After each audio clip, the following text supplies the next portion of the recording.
Ya, sementara itu pemirsa, Direktorat Jenderal Pajak atau Ditjen Pajak memastikan terus berkomunikasi dengan kalangan pengusaha, terutama terkait dengan penyesuaian kebijakan PPN 12% yang menyasar barang atau jasa tertentu. Direktur Peraturan Perpajakan 1 Direktorat Jenderal Pajak Hestu Yoga Saksama memastikan bagi perusahaan yang telah terlanjur memungut PPN 12%, namun barang atau jasanya tidak termasuk kategori tersebut, dapat melakukan kebijakan pengembalian kelebihan PPN sesuai mekanisme yang berlaku, di mana konsumen bisa meminta kembali hak kelebihan bayar atas transaksi PPN 12% yang telah dilakukannya.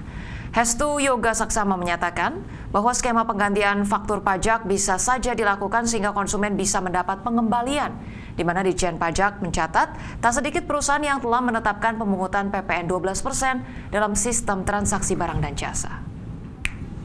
Untuk yang ke konsumen akhir, ya memang kalau konsumen akhirnya itu punya NPWP sebenarnya bisa aja meminta pengembalian, tetapi ini hanya untuk yang faktur pajaknya standar.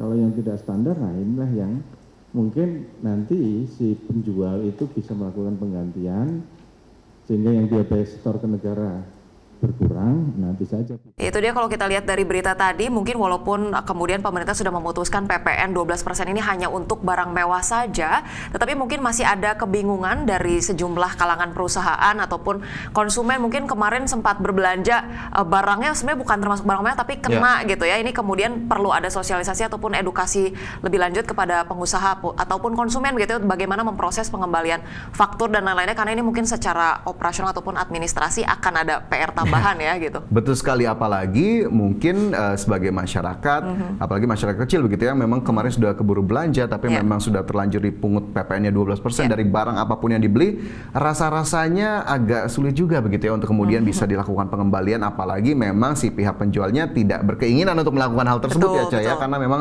sudah keburu masuk uangnya untuk mengeluarkannya lagi atau pengembalian pajaknya kan agak cukup sulit. Nah ini yang juga harus dilihat nanti pemerintah, apakah kemudian ada oknum-oknum atau perusahaan-perusahaan nakal di luar sana yang tetap mengambil PPN 12% padahal barangnya bukan termasuk dalam kategori PPN yang kena 12% itu. Kita lihat nanti transparansi dan pengetatannya seperti apa, tapi sebetulnya kalau bicara mengenai PPN 12% yang betul-betul hanya dikenakan untuk barang mewah saja, sebetulnya kita patut apresiasi ada itikat dari pemerintah untuk kemudian menghadirkan kebijakan yang pro rakyat lah ya, setidaknya dalam beberapa bulan pertama pemerintahannya begitu. Kita nantikan bagaimana kebijakan-kebijakan lainnya akan berlangsung ya. Ya, tentunya kita lihat lagi ya nanti di tahun 2025 seperti apa.